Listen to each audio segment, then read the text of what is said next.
가족을 도와준 대가로 내 인생을 잃어버린 사람이 얼마나 많은지 아십니까? 이 문장을 듣고 가슴이 철렁 내려앉았다면 아마 오늘 이야기는 분명히 여러분을 위한 이야기일 겁니다. 혼자 늦은 밤 식탁에 앉아 눈을 감아본 적 있으시죠? 나는 언제부터 내 하루를 잃어버렸을까? 이 질문이 머릿속에 스치기만 해도 이미 마음속에서는 오래된 경고등이 켜진 겁니다. 오늘 영상은 바로 그 경고등이 의미하는 진짜 메시지를 알려드리는 시간입니다. 안녕하세요. 여러분의 삶을 조금 더 단단하게 만들어 드리는 채널 지혜담입니다. 시니어 인생 설계, 가족 관계, 노후 경제 독립. 아무도 직접적으로 말해주지 않는, 그러나 꼭 알아야 할 이야기들을 진솔하게 전해드리고 있습니다. 영상 본격적으로 들어가기 전에 한 가지만 부탁드릴게요. 구독과 좋아요는 여러분에게는 한 번 누르는 작은 손가락 움직임이지만 저희에게는 더 많은 어르신들에게 현실적인 노후 정보를 전달할 수 있는 큰 힘이 됩니다. 한 번만 눌러주시면 앞으로 삶의 방향을 바꿀 결정적 이야기들을 놓치지 않게 되실 겁니다. 이제 시작해 보겠습니다. 오늘의 주제는 조금 불편할 수도 있습니다. 하지만 반드시 필요한 이야기입니다. 딸, 자식, 손주는 절대로 봐주지 마세요. 이런 꼴 당합니다. 이 제목이 자극적으로 보이셨다면 사실 그만큼 현실이 너무 오래, 너무 잔혹하게 반복되고 있기 때문입니다. 누군가를 돕고 헌신하고 희생하며 살아온 우리 세대에게 거절과 내 인생이라는 단어는 낯설기만 합니다. 평생 엄마였고, 평생 부모였고, 평생 가족의 중심이었죠. 그러다 보니 어느 순간 내가 원하지 않아도 몸이 먼저 움직이고 마음이 먼저 내어주고 주머니 속 노후 자금까지 슬그머니 꺼내놓게 됩니다. 오늘 사연의 주인공도 그랬습니다. 71세 박영숙 씨. 새벽 6시, 늘 알람보다 먼저 들리는 건 손주의 울음소리였습니다. 자신의 인생에서 나라는 존재는 조금씩 사라지고 분유, 기저귀, 설거지, 빨래, 저녁 준비가 하루 일과의 전부가 되었습니다. 언제부터 내 하루가 내 것이 아니었을까? 문득 이런 생각이 들었지만 그녀는 늘 그랬듯이 참고 견디고 해냈습니다. 왜냐면 엄마니까. 내가 아니면 누가 이 아이를 돌보겠냐는 생각 때문이었습니다. 하지만 어느 날 딸 부부가 조심스레 꺼낸 말은 그녀의 인생에서 가장 깊은 균열을 만들었습니다. 엄마 집 전세 우리에게 잠깐만 맡기면 안 될까? 그러면 대출이 조금 숨통이 트일 것 같아. 그 순간 영숙 씨는 깨닫습니다. 손주 돌봄은 시작에 불과했음을. 이제는 평생 모아온 노후 자금까지 건드리려 한다는 사실을 말이죠. 여기서 중요한 건 딸 부부가 나쁘다는 이야기가 아닙니다. 문제는 엄마라는 역할에서 벗어나지 못한 채 노년에까지 자기 인생을 잃어버리는 사람들이 너무 많다는 것입니다. 딸은 말했습니다. 엄마 노후는 우리가 책임질게요. 하지만 영숙 씨는 조용히 되물었습니다. 그럼 내가 늙어서 돈 떨어지면 정말 너희가 책임질 수 있니? 이 말은 단순한 질문이 아니라 70대 이후의 삶을 실질적으로 살아본 사람만이 던질 수 있는 현실의 물음이었습니다. 여러분도 느끼셨을 겁니다. 이 질문에는 여러 해의 서러움, 억울함, 그리고 어쩌면 잃어버린 자신에 대한 미안함까지 모두 담겨 있습니다. 그리고 우리 세대 대부분이 겪어온, 또 겪고 있는 이야기이기도 합니다. 오늘 영상은 여기서부터 본격적으로 시작됩니다. 왜 우리는 노년에까지 엄마 역할에서 벗어나지 못하는지, 왜 손주 돌봄이 노후를 무너뜨리는 지름길이 되는지, 왜 선의를 베푸는 순간 오히려 인생이 흔들리는지, 그리고 무엇보다 박영숙 씨가 어떻게 누군가의 엄마가 아니라 다시 나로서 살아가기 시작했는지, 이 이야기들을 차근차근 풀어드리겠습니다. 아마 영상을 끝까지 보시면 오늘부터 단 한 문장은 반드시 가슴에 새기게 되실 겁니다. 내 인생의 주인은 나다. 박영숙 씨의 이야기를 조금 더 깊이 들여다볼까요? 손주 돌봄이라는 건요. 처음엔 정말 작은 일이었습니다. 딸이 말했습니다. 엄마, 애가 열이 나서 오늘만 좀 부탁할게요. 엄마, 어린이집이 일찍 끝나서 오늘도 좀 와줄 수 있어요? 엄마, 애 맡길 데가 없어서 엄마밖에 없어요. 여러분도 경험 있으시죠?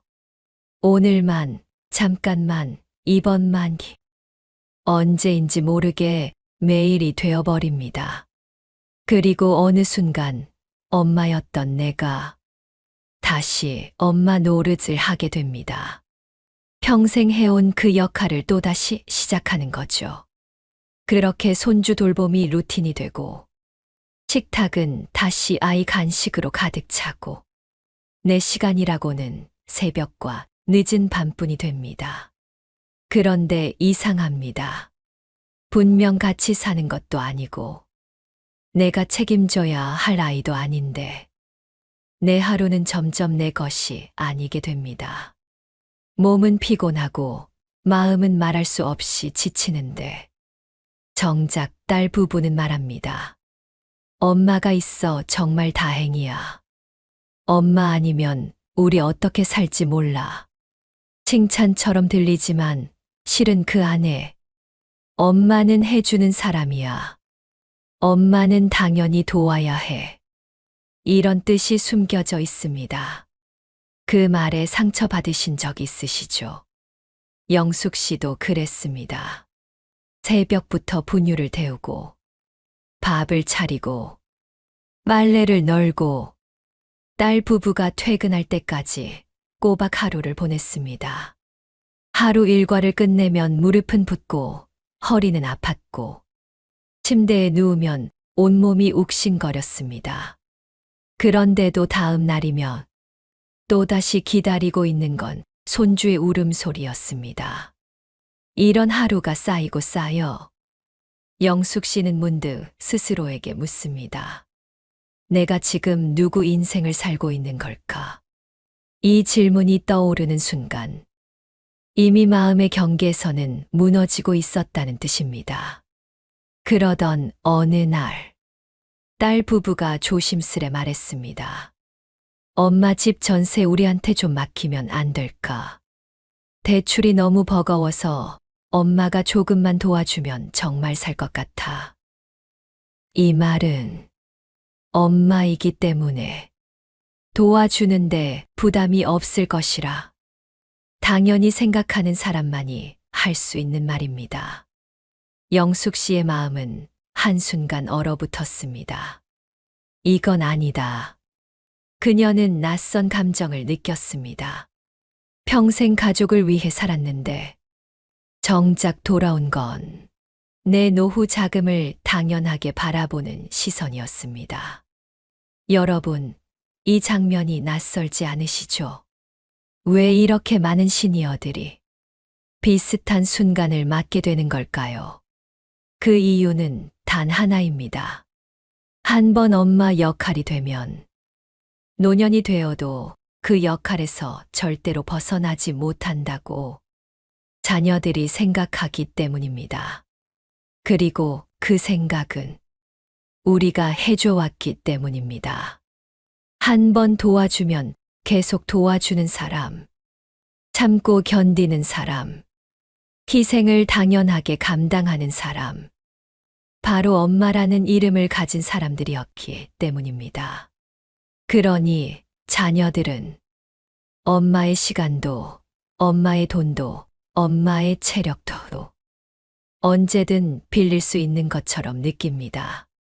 마치 돈 나오는 기계처럼, 마치 24시간 상담 서비스처럼, 마치 삶 전체를 내어줄 수 있는 사람처럼요. 하지만 문제는 그 누구도 엄마의 노후를 책임질 준비가 되어 있지 않다는 겁니다. 그래서 영숙 씨는 조용히 물었습니다. 그럼 내가 늙어서 돈 떨어지면 정말 너희가 책임질 수 있니? 이 질문은 자녀에게 처음으로 던진 경계였습니다. 짧은 정적이 흘렀습니다. 딸 부부는 아무 말도 할 수 없었습니다. 그 순간 영숙 씨는 깨달았습니다. 아, 이제 정말 내 인생을 지켜야 하는 때가 왔구나. 그날 밤 영숙 씨는 깊이 생각했습니다. 나는 왜 아직도 내 삶의 주인 자리를 내어주고 있을까? 나는 왜 아직도 누군가의 일정대로 살고 있을까? 나는 왜 지금까지 단 한 번도 나를 먼저 선택하지 않았을까? 여러분은 어떠신가요? 혹시 지금 이 순간에도 누군가의 일정에 맞춰 움직이고, 누군가의 부탁을 당연하게 들어주고, 누군가의 감정을 먼저 챙기고 계신가요? 오늘 이야기의 핵심은 자녀를 비난하자가 아닙니다. 내 인생을 다시 찾는 방법을 배워야 한다는 것. 이게 바로 70대 이후 인생에서 가장 먼저 해야 하는 일이라는 것입니다. 그리고 바로 그 순간부터 영숙 씨의 인생은 조금씩 달라지기 시작합니다. 그날 밤 잠이 오지 않던 박영숙 씨는 거실 불도 켜지 않은 채 조용히 앉아 있었습니다. 집 안은 고요했고 식탁 위에 놓인 컵 하나도 그녀에게는 무거운 질문처럼 보였습니다. 내가 왜 이렇게까지 살아야 하지? 이 한 문장이 그녀의 마음 가장 깊은 곳에서 올라왔습니다. 처음엔 나쁜 엄마가 되는 것 아닐까? 딸에게 더 해줘야 하는 건 아닐까?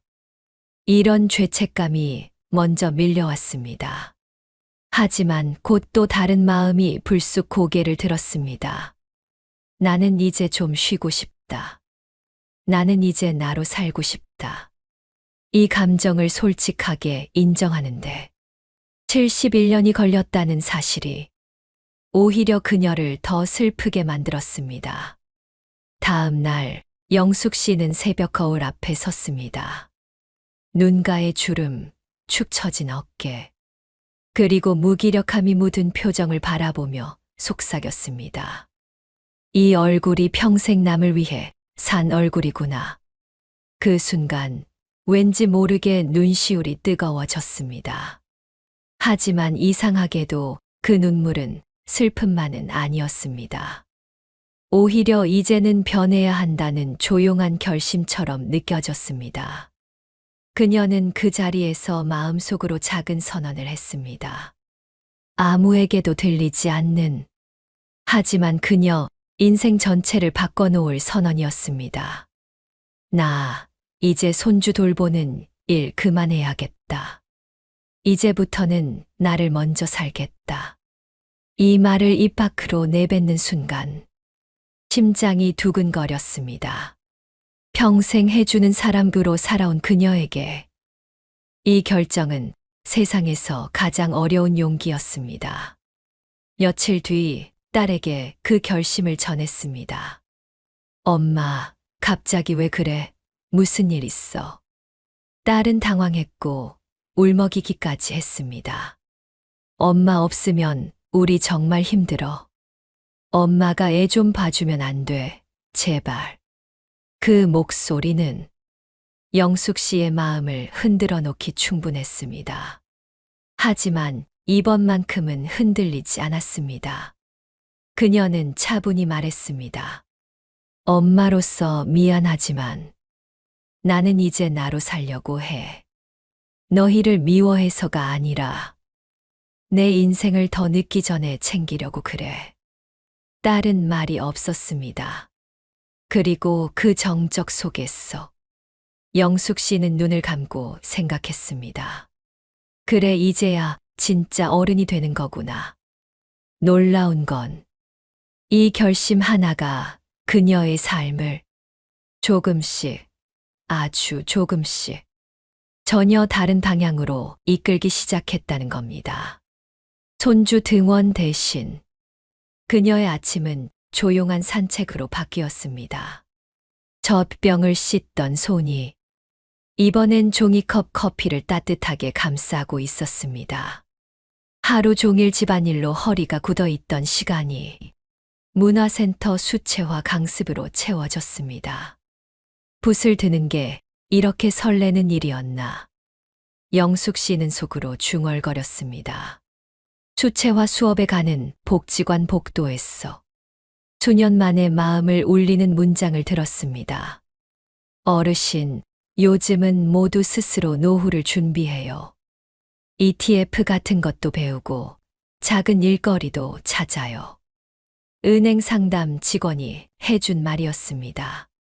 그녀는 작은 메모장을 꺼내 단어 하나하나를 적기 시작했습니다. ETF, 노후 준비, 경험을 활용한 일자리.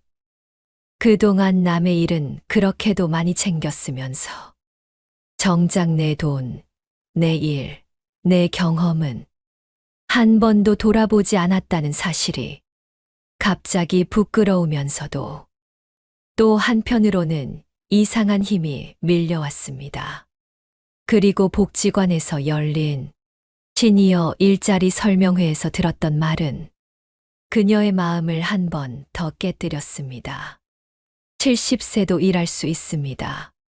어르신들의 인생 경험은 젊은 세대가 갖지 못한 값진 자산입니다. 그 말을 듣는 순간 영숙 씨의 눈빛이 변했습니다. 손주 기저귀를 가는 손이 아니라 누군가의 삶을 돕는 손이 될 수도 있다는 사실. 그 사실이 그녀를 다시 살아있게 만들었습니다. 그날 저녁 집으로 돌아온 그녀는 딸에게 말하지 않고 도서관 보조직 신청서를 냈습니다. 그리고 시니어 크리에이터 수업에도 등록했습니다. 그 신청 버튼을 누르는 순간 그녀는 마치 20대 때 처음 아르바이트를 구하던 그 두근거림을 다시 느꼈습니다. 그래, 나도 누군가의 인생 말고 이제는 내 인생을 살아야지. 하지만 이 변화는 영숙 씨에게만 찾아온 게 아니었습니다. 그녀의 태도가 바뀌자 주변 사람들, 특히 딸도 변화하기 시작했습니다. 그리고 바로 그 변화가 이 이야기의 가장 큰 전환점이 됩니다. 이상한 변화는 아주 사소한 데서부터 시작됐습니다. 도서관 보조직 면접을 보고 돌아온 날, 따뜻한 바람이 부는 오후였습니다. 집 문을 열자마자 딸이 묻습니다. 엄마 어디 갔다 왔어요? 요즘 왜 이렇게 바빠요? 예전 같았으면 응, 그냥 하고 얼버무렸을 텐데. 그날 영숙 씨는 단호하게 말했습니다. 나 면접 보고 왔어. 도서관에서 일해볼까 해서. 딸의 눈이 크게 동그래졌습니다. 엄마가 일을 지금 놀람과 당황 그리고 어딘가 모르게 당혹스러운 감정이 뒤섞인 표정이었습니다. 그러자 영숙 씨가 조용히 말했습니다. 그래. 나도 이제는 내가 쓰는 시간을 갖고 싶어. 딸은 아무 말도 하지 못했습니다. 며칠 후 시니어 크리에이터 강의를 들으러 가던 날, 강의실 문 앞에서 이름표를 받아 들고 있는 영숙 씨를 보며 강사님이 이렇게 말했습니다. 어르신의 인생 이야기는 콘텐츠가 될 수 있어요. 누군가에게는 위로가 되고 또 누군가에게는 길잡이가 됩니다. 그 말이 심장을 울렸습니다. 내 인생도 누군가에게 도움이 될 수 있구나. 평생 누군가의 엄마 역할만 하느라 한 번도 생각해 본 적 없는 사실이었습니다. 그날 강의 후, 영숙 씨는 복지관 앞 벤치에 앉아 작은 커피 한 잔을 마시며 생각했습니다. 내가 이렇게 행복한 표정을 지은 게 도대체 얼마만일까? 웃음소리를 듣고 고개를 들었더니 옆 벤치에 앉아 있던 비슷한 또래의 아주머니가 말을 걸었습니다. 요즘 뭐가 그렇게 좋으세요?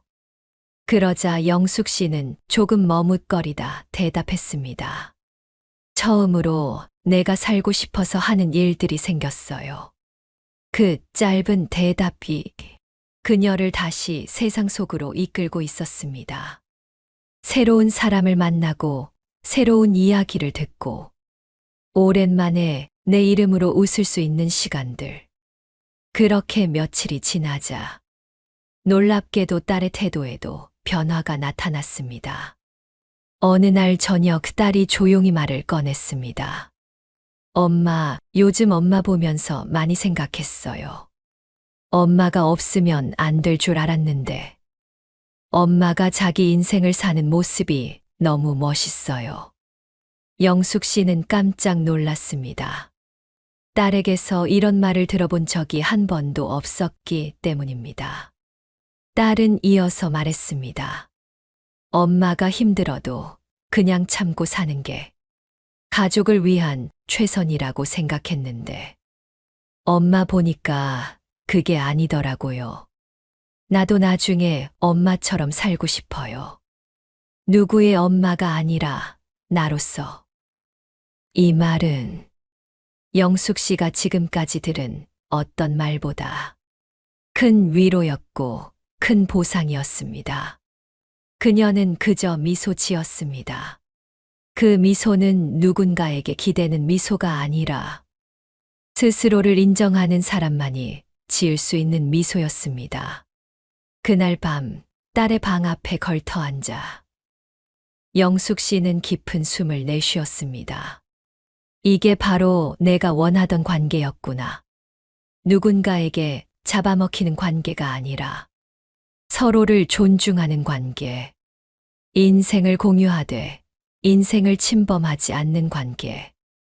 그리고 그 깨달음은 우리 세대에게 너무나 중요하지만 너무 오랫동안 잊고 있었던 한 가지 진실을 말해주고 있었습니다. 내가 나답게 살아야 내 자식도 나답게 존중한다.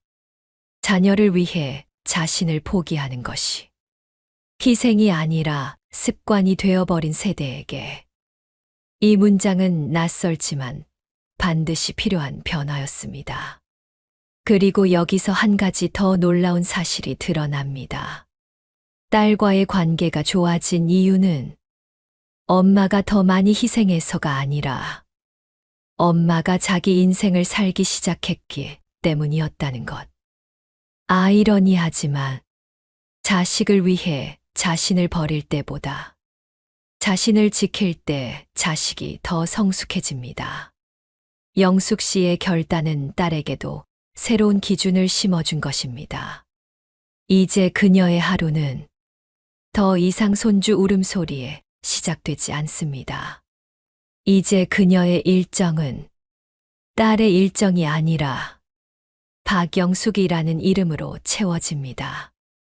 은행에서 재무 상담을 듣고 복지관에서 강의를 듣고 새로운 친구와 영화를 보고 집에 돌아오는 길에 따뜻한 호떡 하나 사 먹으며 작게 웃는 자신을 발견합니다. 이게 내가 사는 냄새였구나. 그녀의 마음 속에서 마침내 인생의 주도권이라는 단어가 자리를 되찾기 시작한 순간이었습니다. 하지만 이야기는 여기서 끝나지 않습니다. 이 변화가 그녀의 경제, 정서, 인간관계에 어떤 놀라운 결과를 가져왔는지, 그리고 왜 이 모든 것이 절대로 손주를 봐주지 말아야 한다는 결론으로 이어지는지. 다음 페이지에서 본격적으로 이어집니다. 박영숙 씨의 삶은 이제 눈에 띄게 달라지고 있었습니다. 그러나 진짜 변화는 눈에 보이는 활동보다 그녀 마음속 깊은 곳에서 천천히 그리고 단단하게 자라나고 있었습니다. 예전에 그녀는 늘 누군가를 먼저 생각하는 사람이었습니다. 내 허리가 아프든 잠을 못 자든 약을 제때 못 먹든 밥을 건너뛰든 다른 사람 먼저 챙기던 삶. 나는 괜찮아라는 말을 수십 년 습관처럼 달고 살았던 사람. 하지만 이제 그녀는 달라졌습니다. 복지관에서 스트레칭 수업을 듣고 돌아오는 길에 따스한 햇볕을 받으며 생각했습니다. 내 몸을 챙기는 게 이렇게 소중한 줄 왜 이제 알았을까? 오래 방치해둔 무릎 통증 때문에 병원 예약을 잡아 진료를 받던 날, 의사는 말했습니다. 어르신, 이 상태로 손주 돌보시면 무릎 더 상합니다. 영숙 씨는 조용히 웃으며 대답했습니다. 이젠 제 무릎부터 챙기려고요. 사실 이 말은 단순히 무릎 이야기만이 아니었습니다. 평생 남을 위해 헌신하던 여성이 처음으로 자신을 주인공으로 대하기 시작한 선언이었습니다. 그리고 이 변화는 경제적인 영역에서도 큰 결과를 만들었습니다. 은행 상담 창구에서 직원이 권한 ETF 상품에 대해 공부하기 시작하자 그녀는 처음으로 내 돈이 자라는 경험을 했습니다.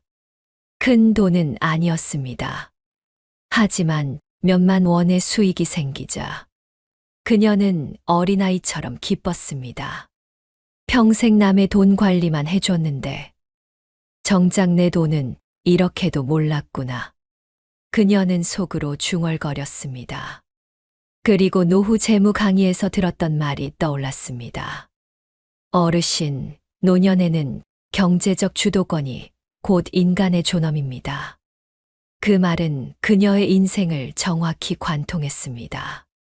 그리고 얼마 지나지 않아 도서관 보조직 면접 결과가 나왔습니다. 축하드립니다. 다음 주부터 함께 근무하시죠. 문자를 확인하는 순간 그녀는 마음속에서 뜨겁게 뭔가가 솟구쳤습니다. 내 힘으로 다시 일어설 수 있구나. 이 감정은 평생 느껴보지 못한 자부심이었습니다. 며칠 뒤 시니어 크리에이터 강의에서도 강사님이 말했습니다. 어르신의 이야기는 누군가에게 용기가 됩니다. 그 자체로 콘텐츠입니다. 그녀는 처음으로 자신의 목소리가 가치 있다는 사실을 깨달았습니다. 평생 가족을 위해 썼던 그 목소리가 이젠 자신을 위해 사용되기 시작한 것입니다. 그리고 이 변화는 마침내 손주 돌봄을 그만둔 결정의 진짜 의미를 명확하게 보여주기 시작했습니다. 어느 날 딸이 조심스럽게 말했습니다. 엄마, 솔직히 말하면 엄마가 우리 인생을 다 떠안고 사는 줄 알았어요. 근데 요즘 엄마를 보면서 오히려 제가 깨닫는 게 많아요.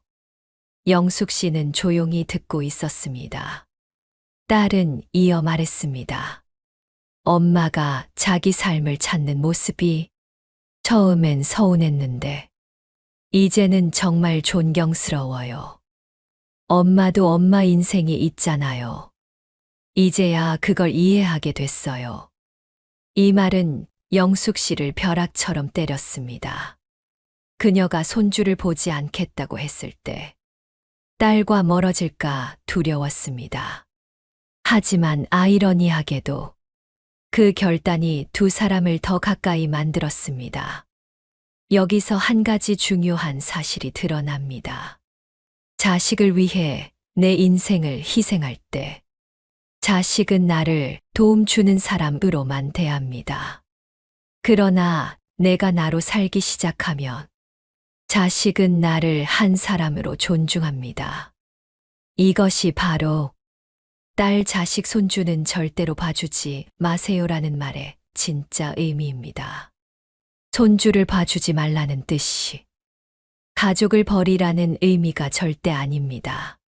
그게 아니라 내가 무너지는 방식으로 돕지 말라는 말입니다. 내 시간을 잃고, 내 건강을 잃고, 내 노후 자금을 잃고, 내 정체성을 잃는 방식으로 누군가의 삶에 끌려 들어가지 말라는 말입니다. 우리가 흔히 놓치는 사실이 있습니다. 손주를 봐주는 순간 인생의 시간, 체력, 돈, 관계의 주도권을 모두 잃기 쉽다는 것. 그리고 그 과정에서 자식에게 의존하거나 자식에게 기대는 관계가 아니라 오히려 자식이 엄마는 당연히 해주는 사람이라고 오해하기 시작합니다. 그러나 박영숙 씨처럼 나로 살겠다라고 단호히 말하는 순간 자식의 인식도, 태도도, 관계도 달라집니다. 이것이 바로 노년의 가장 근본적인 변화이자 가장 고귀한 자유입니다. 이제 박영숙 씨의 변화는 그녀의 일상뿐 아니라 존엄이라는 영역까지 깊숙이 스며들고 있었습니다. 하지만 이 이야기는 단순히 한 사람의 변화를 넘어 지금 대한민국을 살아가는 모든 60대, 70대에게 필요한 노년의 가장 중요한 결론을 향해 가고 있습니다. 그녀가 손주 돌봄을 멈추자 가족 관계가 무너질까 걱정하던 순간도 있었습니다. 하지만 오히려 반대였습니다. 딸은 엄마를 이전보다 더 신중하게 대했고, 더 배려 있게 대했고, 엄마의 인생을 하나의 독립된 인생으로 보기 시작했습니다. 딸이 어느 날 이런 말을 했습니다. 엄마, 이제 엄마가 뭘 하고 싶은지 궁금해요. 엄마가 어떤 하루를 살고 싶은지도요. 이 말은 평생 딸의 엄마로만 존재해왔던 박영숙 씨에게는 너무 깊은 울림이었습니다.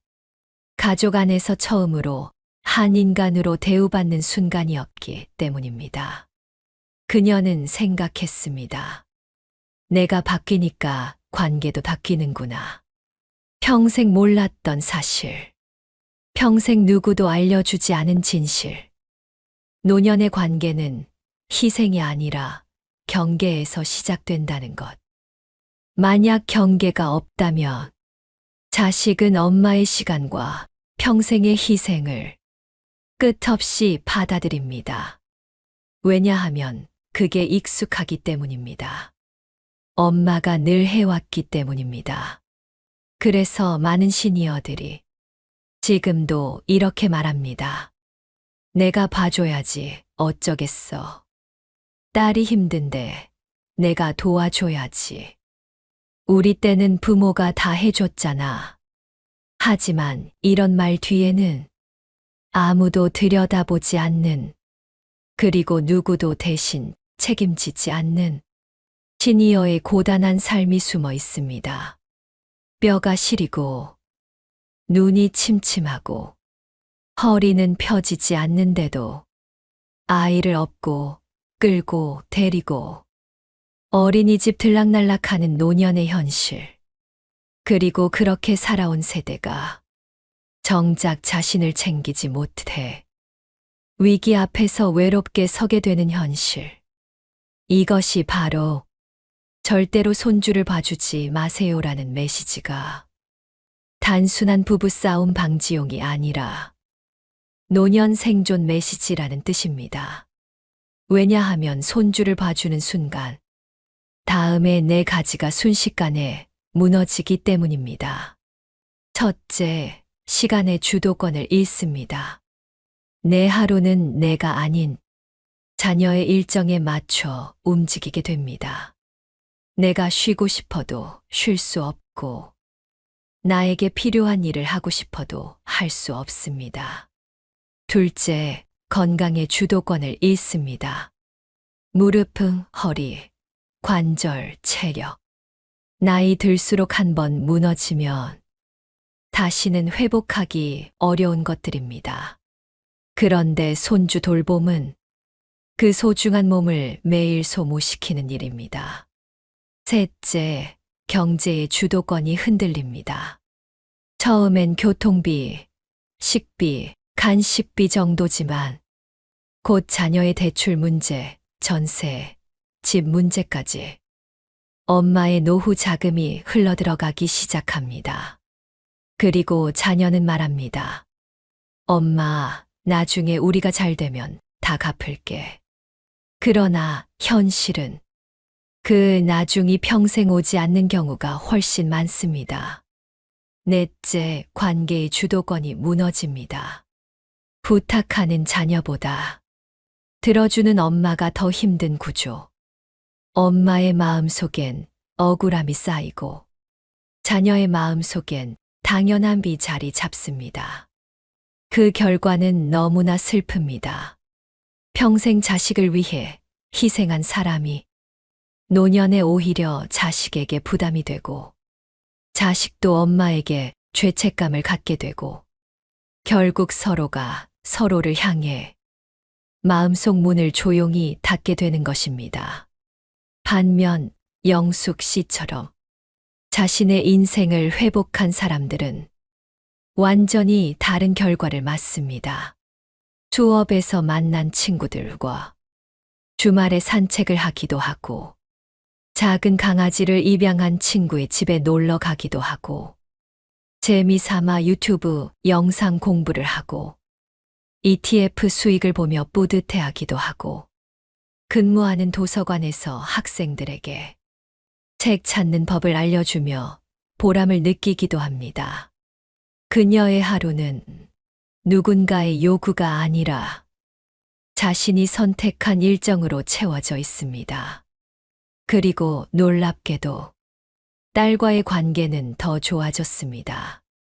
예전에는 엄마가 늘 바쁘고 지쳐 있었고 딸은 엄마가 해주는 것을 당연하게 여겼습니다. 하지만 지금은 서로의 삶을 존중합니다. 딸이 말합니다. 엄마, 이번 주는 엄마 일정이 먼저예요. 제가 그 일정에 맞출게요. 이 말은 영숙 씨가 처음으로 존중받는 관계를 얻었다는 뜻입니다. 이런 변화는 절대로 우연이 아닙니다. 그녀가 손주 돌봄을 멈추고 자신의 삶의 무게 중심을 가족에서 나로 이동시켰기 때문입니다. 그리고 바로 이것이 지금 우리 세대가 반드시 배워야 할 노년 생존 전략입니다. 이제 박영숙 씨의 이야기는 한 단계 더 깊은 의미로 이어집니다. 그녀가 손주 돌봄을 멈추고 자신의 삶을 되찾고 다시 한 사람으로 서게 된 이 과정은 한 개인의 변화가 아닙니다.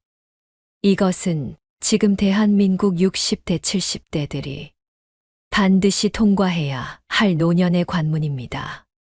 그녀는 어느 날 공원 벤치에 앉아 햇살을 온몸으로 받으며 조용히 속삭였습니다. 내가 이렇게 자유로운 기분을 이 나이에 느끼게 될 줄 몰랐네. 벤치 위에 펼친 작은 노트에는 짧은 문장이 적혀 있었습니다. 사람은 늙는 게 두려운 것이 아니라 자신을 잃는 것이 두렵다. 이 말은 그녀가 이제서야 비로소 이해하게 된 삶의 본질이었습니다. 평생 가족만 바라보며 살아온 시간 속에서 그녀는 어느 순간 박영숙이라는 이름을 잃어버리고 있었던 겁니다. 하지만 지금은 다릅니다. 오늘의 그녀는 스스로 결정하고 스스로 선택하고 스스로 하루를 꾸려갑니다. 아침 산책길에서 만난 새들의 미소를 짓고 도서관에서 책을 정리하는 손길에 보람을 느끼고 강의실에서 적어 내려가는 노트 한 장에 다시 살아있다는 감정을 느낍니다. 그리고 어느 날 딸이 조용히 말했습니다. 엄마, 나도 엄마처럼 살고 싶어요. 누구의 엄마가 아니라 나로서. 그 말은 영숙 씨의 마음을 조용히 울렸습니다. 평생을 주고도 얻지 못했던 가족과의 존중이라는 관계가 마침내 제자리를 찾은 순간이었습니다. 그녀는 미소 지었습니다. 그 미소에는 의지나 부담이 아니라 스스로를 인정하는 사람만이 가질 수 있는 조용한 기쁨이 담겨 있었습니다. 이제 그녀는 압니다. 노년의 진짜 자유는 돈이 아니라, 건강이 아니라, 누구에게 기대는 사랑도 아니라 내 인생의 주인으로 다시 서는 것이라는 사실을. 그리고 이 결론은 지금 영상을 보고 있는 여러분에게도 똑같이 적용됩니다. 손주를 안 봐서가 아니라 내 인생을 잃지 않기 위해서 손주 돌봄을 멈춰야 합니다. 자녀를 버리기 위해서가 아니라 자녀와의 관계를 지키기 위해서 경계를 세워야 합니다. 노년을 외롭게 살지 않기 위해서가 아니라 노년을 존엄하게 살기 위해서 나를 먼저 챙겨야 합니다. 우리 세대가 반드시 기억해야 할 사실이 있습니다. 누군가에게 잡아먹히는 선한 마음은 결국 선함을 잃고 자유를 잃고 존엄을 잃게 됩니다. 하지만 경계 위의 선한 마음은 나를 지키고 관계를 지키고 마지막 인생을 단단하게 만들어줍니다. 그리고 이 모든 과정을 통해 박영숙 씨가 자신의 노트 마지막 장에 적었던 문장은 이 영상의 결론이기도 합니다. 박영숙, 다시 살아보자. 이제는 누구의 엄마가 아니라 나로서. 여러분, 이제는 여러분의 이름을 되찾을 차례입니다. 여러분의 일정표에 여러분 자신의 이름을 다시 적어 넣을 시간입니다. 오늘의 이야기가 여러분의 마음 속에 작은 결심 하나라도 남겼다면 그것으로 이 영상은 충분합니다. 그리고 앞으로도 여러분의 인생을 단단하게 만드는 이야기, 존엄을 지키는 노년 전략, 노후 경제 독립과 가족 관계 심리까지 더 깊이, 더 현실적으로 알려드리겠습니다. 그러니 지금 구독 버튼을 눌러주시고 좋아요도 한번 눌러주세요. 여러분의 한 번의 클릭이 더 많은 시니어분들에게 길잡이가 될 수 있습니다. 오늘도 지혜담과 함께 해주셔서 고맙습니다. 여러분의 인생이 더 이상 누구의 인생이 아니라 온전히 나로 존재하는 삶이 되기를 진심으로 바랍니다.